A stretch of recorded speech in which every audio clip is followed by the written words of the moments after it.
est complètement erronée. Pas du tout, pas du tout. C'est celle de M. Rachid qui est erronée. C'est celle de M. Rachid qui est erronée, c'est pourquoi... Alors, mais si vous permettez, Sonia, Christophe et Mustapha, et comme vous venez de dire, Christophe, David Abbassi lui a donné son avis. Je ne sais pas s'il est au DST, il dorme ou il nous écoute, ou RG, mais je vais vous donner une information, c'est-à-dire pour compléter ce que Sonia vient de dire et corriger. Ça c'est sûr et certain, c'est-à-dire, mais quand vous dites donner des preuves, peut-être Sonia ne peut pas vous donner des preuves, mais je vais vous dire une chose, mes chers amis. Les armes que les Américains ils cherchaient, il avait déjà utilisé Saddam Hussein à Halabja en tuant les Kurdes et les Iraniens. Alors, mais une chose que vous devez savoir, mes chers amis, c'est que Saddam Hussein, il payait pas 25 000 $, Sonia, 10 000 $, il payait à chaque individu qui se faisait massacrer contre les Israéliens. Voilà. Alors, s'il y avait 2 personnes d'une famille, il touchait 20 000 $. Si c'était 3 personnes, 30 000 $. Ça, c'est sûr et certain. Même à l'époque, moi, j'ai entendu ça de bouche de Saddam Hussein. Il disait ça. Deuxièmement, il ne faut pas oublier ça, mes chers amis. Saddam Hussein, avant d'être shooté par les Américains, d'être attaqué par les Américains, puisqu'il avait l'expérience de l'année 90, qu'est-ce qu'il a fait? Il a dispatché beaucoup d'armes. Actuellement, tout l'armement que vous voyez qu'on utilise, c'est ex-partie basse de Saddam Hussein qui gère la guerre, comme M. Barzani nous a dit tout à l'heure. Vous avez entendu une personnalité irakienne assez importante dans le pouvoir, présidence de Kurdistan, il a la main de Fahmi Barzani, premier ministre c'est Fahmi Barzani. Barzani, ce n'est pas n'importe qui. Lui-même, il a dit que c'est l'ex-membre des partis basses actuellement sont très actifs dans les actes terroristes. Pourquoi? Puisque tout cette groupe, tout ce mouvement, toute cette organisation était armée et finançait les dollars qu'il gardait par carton, dans les camions, il transportait les dollars, il a dispatché Saddam Hussein. Pourquoi? Puisqu'il savait que les Américains en voulaient le shooter, comme ils ont shooté le Shah d'Iran. Mais lui, moi je suis contre Saddam Hussein, mais moi je vais vous dire une chose, il était tellement intelligent qu'il a bien joué, c'est-à-dire ce qu'elle vous dit, Sonia, Saddam Hussein, il a dit, moi, je vais être shooté par ces gens-là, alors qu'est-ce que je vais faire? Je vais donner cet armement, l'argent, les avions que j'ai à l'Iran, à la Syrie, à l'Arabie Saoudite, et il a envoyé tout ça là-bas, il a tout à fait raison. Imaginez-vous, vous permettez, Christophe, écoutez bien, Christophe, s'il vous plaît, Moustapha, je vais finir, une minute seulement. Imaginez-vous que juste au moment que le conflit a été commencé, on était informé comme quoi une caravane de camions et de voitures a été attaquée par les Américains et l'ambassadeur de la Russie était blessé dans cette convoi.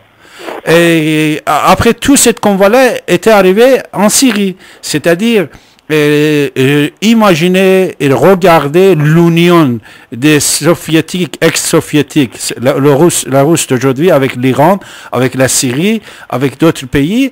À l'époque, Saddam Hussein, avant d'être shooté et avant de finir son pouvoir, il a dispatché beaucoup d'armes à la main des membres de partis de base, et l'argent en même temps, et bien sûr, toutes les richesses militaires et armements qu'il avait, il les a envoyés dans les pays voisins, il les a fait cadeaux. Et puisque ces gens-là, ils ont reçu les cadeaux, personne ne veut pas aller les chercher là-bas, et personne n'a pas peut-être s'ils ont filmé par les satellites, ils ont des convois, comme les derniers convois que vous avez entendus à l'époque. On a dit que l'ambassadeur de la Russie était dedans et il était blessé. On vous écoute. Oui. Juste une petite question. Je vais raccrocher là, s'il vous plaît. Oui, je voudrais simplement demander à Rachid s'il est autant désolé des 3000 personnes qui sont mortes en Amérique, qui étaient en train de travailler et qui sont mortes dans les World Center, autant que les Irakiens. Parce que je crois qu'il parle que il se désole que pour les morts irakiens. Mais jamais j'ai jamais entendu parler d'une désolation pour les Américains qui sont morts sur leur lieu de travail. Voilà, je vous remercie. Bonne soirée. Au revoir. Au revoir, Sonia. Mustapha et Christophe. On vous écoute. Christophe. Je trouve ça un petit peu... moi j'ai appris quelque chose au moins là. Oui. Non, vous savez, Christophe, quand vous écoutez les informations en 5 langues, moi à l'époque comme aujourd'hui, je regardais la télévision irakienne, je voyais Saddam Hussein quand il parlait, vous voyez.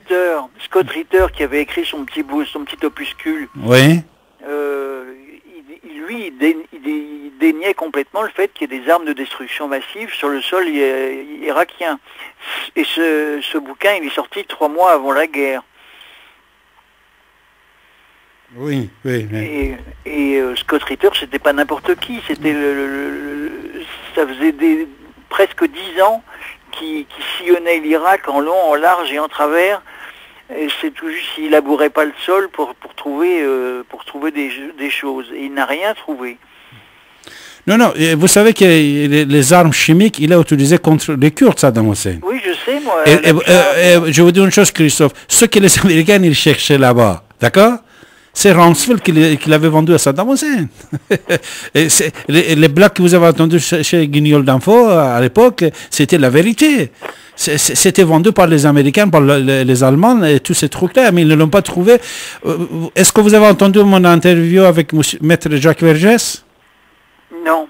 Alors, mon interview avec Jacques Vergès, c'est passé sur notre antenne, c'est disponible sur mon site internet. Je demanderai le CD à Didier. Vous pouvez aller l'écouter. Jacques Vergès, vous savez, il était avocat de Saddam Hussein, mais à la fin, ils ne l'ont pas laissé aller là-bas et tatati tatata. Vous savez qu'est-ce qu'il disait à moi, Jacques Vergès? Jacques Vergès, il disait, Maître Vergès, il disait, si moi je prenais le procès, j'aurais dit toutes ces choses-là, comme quoi, c'est qui a vendu les armes chimiques et des structures massives, tatati tatata, à Saddam Hussein. C'était Rumsfeld et d'autres pays, patati patata, les amis de Saddam Hussein. Et c'est pour ça que rapidement... C'est que tout est mélangé. Voilà. C'est-à-dire que c'est les mêmes qui font le bien que ceux qui font le mal. C'est-à-dire qu'un vendeur d'armes, un marchand d'armes, est une personne par ailleurs fort honorable qu'on voit dans les salons, dans la jet set. Qui a ses bonnes œuvres pour des fondations pour les petits handicapés et qui en même temps vend des mines à explosion retardée, etc. Alors on est dans un panier de crabes, si je peux dire. Ouais. On peut pas dire lui il est bon, lui il est mauvais comme ça. Et alors il faut des preuves de tout. Mais sur quoi on peut se baser pour juger? C'est autant de questions que je me pose moi parce que c'est pas facile en fait. Allô? Au bout du bout, oui. il y a quand même des risques de guerre. Les armes, c'est pas fait pour faire la paix. Allô? Et oui, puis Christophe, nous avons Bernard et 2 nouveaux Rachid avec nous. Bernard, bonjour. Rachid, bonjour. Oui, bonjour. Excusez-moi, juste 2 mots pour répondre à Sonia, là. Tu veux parler plus fort? Allô? Vous m'entendez, là? Allô? Oui. Là, je t'entends un peu. Monsieur Christophe, vous m'entendez? Allô? Moustapha? Allô? Non, c'est Rachid, hein, c'est Rachid avec Bernard. Rachid, on vous entend, allez-y. Vous m'entendez là? Oui.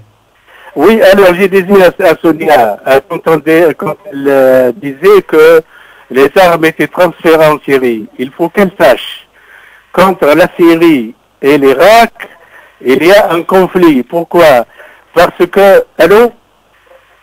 On vous écoute, Rachid, vas-y. Là, je pense que mon téléphone il est défectueux. Parce que je vous prends en fixe, alors ça marche pas. Non, ça marche, on vous écoute. Ok, Bernard, on vous écoute, Bernard. Allez-y. Bernard. Oui, bon, moi je voudrais revenir sur le début de mon intervention et en fait les questions que je posais par rapport à la religion musulmane en général. Voilà, Christophe, il va te répondre. Vas-y, c'est quoi la question? Ah bah justement, Christophe, c'est très bien. Je ne sais pas si tu as entendu mon intervention à 11h. Non. Concernant justement les aberrations qu'il y a dans la religion musulmane, c'est-à-dire par exemple, j'expliquais tout à l'heure, que si moi je tombe amoureux d'une fille musulmane, eh bien pour me marier avec elle, c'est pratiquement impossible, sauf à se convertir de force. Eh ben, je citerai un exemple par exemple, on a un footballeur qui joue à Marseille, qui s'appelle Ribéry, et qui a été obligé de se convertir à la religion musulmane pour se